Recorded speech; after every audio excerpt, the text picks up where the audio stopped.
In 1517, Martin Luther stood in front of the relic collection at Wittenberg Castle Church and started reading the labels. Not paintings, not gold, body parts, glass cases along the walls, each one with a small placard explaining its origin. St. Peter's right arm from Rome, St. Peter's left arm from Constantinople, St. Peter's other right arm from Venice. Luther kept reading. The same saint appeared again and again in different cases from different cities, each one authenticated by a different bishop. He was a theology professor. This was, professionally speaking, his problem to deal with. Either St. Peter had been very generously endowed by his creator, or someone had been manufacturing apostles. This is the story of medieval Europe's most profitable industry, not agriculture, not trade, not even war. Body parts. Specifically, fake body parts. Churches sold them to Christians who believed they were authentic. The churches knew they weren't. The business model lasted 800 years. The profit margins would make a modern pharmaceutical company weep with envy. This is that story. Here's how it worked and why it worked so well. Christians in medieval Europe believed that physical contact with the remains of saints could cure illness, forgive sins, and guarantee salvation. Not metaphorically, literally. Touch the bone, receive the blessing. The closer you got to the actual body part, the more powerful the effect. This created what economists would now recognize as a supply and demand problem. Demand, roughly 30 million Christians across Europe by 1200, all hoping to secure their eternal souls. Supply, maybe 300 actual saints, most of whom had been dead for centuries and whose remains were, by this point, fairly well distributed. The mathematics was not encouraging. So the market responded the way markets always respond to scarcity combined with high demand. It started manufacturing. Not openly, not officially, but systematically, professionally, and with the full knowledge that the product being sold was not the product being advertised. The church called these objects relics. Modern historians call them forgeries. The people making them called them a living. By 1200, churches across Europe were displaying fragments of the true cross. By 1543, John Calvin had done the accounting. If all the pieces were gathered together, he calculated, they would fill a merchant vessel. The gospel records that one man carried it. There were enough fragments of Christ's manger to build a small barn. The crown of thorns had been carefully dismantled over the centuries, one thorn at a time, each distributed to a different church as a standalone relic. By 1300, there were enough individual thorns of Christ in circulation to fence a modest garden. The crown itself, now a bare circle of reeds, sat in Paris.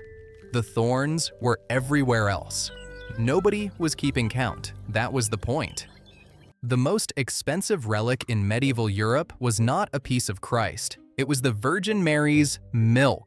Not liquid milk. Medieval Europe claimed to possess dozens of small vials containing white powder, the dried remains of milk that had supposedly fallen from the Virgin Mary's breast while nursing the infant Jesus. Some churches displayed white crystals. Others kept small stones that had allegedly been touched by holy milk and transformed. The Abbey of Saint-Denis claimed to own an entire flask of the liquid itself, carefully preserved for over 1,000 years. The logic was unassailable. The Virgin Mary had nursed Jesus. Milk had been spilled. Someone, somewhere, had collected it, and that someone was now willing to part with it for the right donation. A single vial sold for more than most people earned in a lifetime. The relic trade was not amateur hour. It had specialists, professionals, people whose entire careers were built on understanding what medieval Christians wanted to touch and then providing it. The Venetians dominated the high-end market. Venice was perfectly positioned, close enough to the Holy Land to claim authentic sourcing, wealthy enough to afford the best craftsmen, and pragmatic enough to see opportunity where others saw sacrilege. The benchmark operation was St. Mark. In 828 AD, two Venetian merchants arrived in Alexandria, Egypt. Saint Mark the Evangelist had been buried there for nearly 800 years. His tomb was a major pilgrimage site. The city was under Muslim rule, but the Christian community still guarded the remains carefully. The merchants bribed the custodians. Then they packed the remains in baskets of pork and cabbage, knowing Muslim inspectors at the port would not search through ritually unclean food. The saint passed through customs without incident. Venice built the Basilica di San Marco to house him. It remains one of the most visited buildings in Europe. This was considered, at the time, an act of piety. The merchants had rescued a saint from infidel territory. Venice had a patron saint to call its own. The fact that they had stolen him from a Christian community that had guarded him for nearly 800 years was a detail that did not feature prominently in the official account. Documentation mattered. A relic with a good story behind it was worth considerably more than a relic without one. Venice had the best stories and the infrastructure to back them up. Bishops who could authenticate, monasteries that could store, pilgrimage routes with established crowds who arrived pre-convinced and left satisfied. By 1200, the question was not whether a relic was genuine. The question was whether the paperwork was in order. The customers, for their part, were enthusiastic. Abbeys competed to outbid each other for the same saint's ribs. Kings offered entire treasuries for Christ's baby teeth. If you take the time to count the baby teeth of Christ currently held in European churches, and someone has, the total comes to 47. A human child has 20. Nobody in the 14th century appeared to find this concerning. Nobody asked how a baby could have 47 teeth. That was not the point of the transaction. In 1453, Constantinople fell to the Ottoman Empire. The Byzantines had a problem. They still owned what remained of the largest collection of authenticated relics in the Christian world, what the Crusaders of 1204 had not already carried west. The Ottomans were not interested in buying. What happened next was the medieval equivalent of a closing down sale.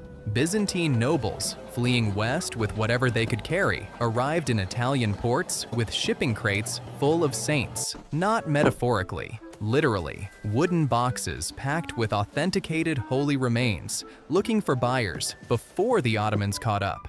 Italian merchants, who had spent centuries manufacturing fake relics, suddenly found themselves with access to the real thing, or at least things that were considerably more real than what they had been producing. The market was flooded. Prices crashed. Churches that had paid fortunes for a single saint's tooth could now acquire entire saints for the same money.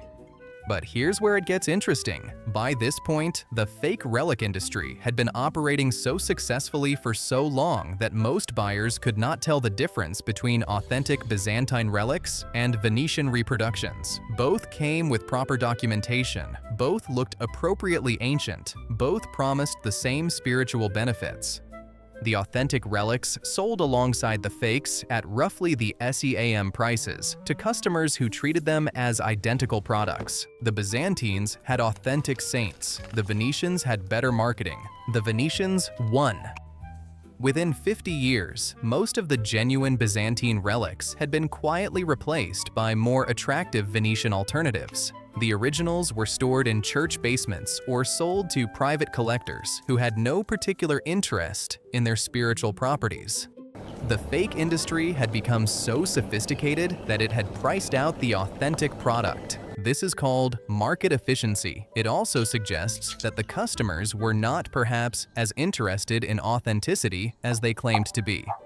The relic trade began to decline in the 16th century, not because people stopped believing in saints, not because the supply finally ran out, because Martin Luther published his findings. Luther's target was indulgences, the certificates the church sold promising days off purgatory. The system worked like this. Pilgrims came to see relics. Churches issued indulgences in return. That was the transaction.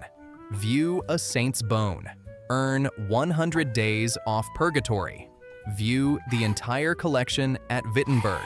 Over 1 million years worth of indulgences. Pay enough, see enough, and salvation was theoretically negotiable. Luther's argument was simple. God grants forgiveness, not the church, not a bishop's certificate, not a glass case full of bones. Luther broke the transaction. If indulgences were theologically void, there was no reason to pay to see the bones. The market didn't collapse because the relics were fake. It collapsed because the product they were selling had been declared worthless. This was called the Protestant Reformation. It could just as easily have been called the world's first consumer protection case. The Catholic Church's response was predictable. They accused Luther of undermining faith, destroying tradition, and threatening the salvation of millions of souls. Luther's response was simpler. He suggested they read the Bible.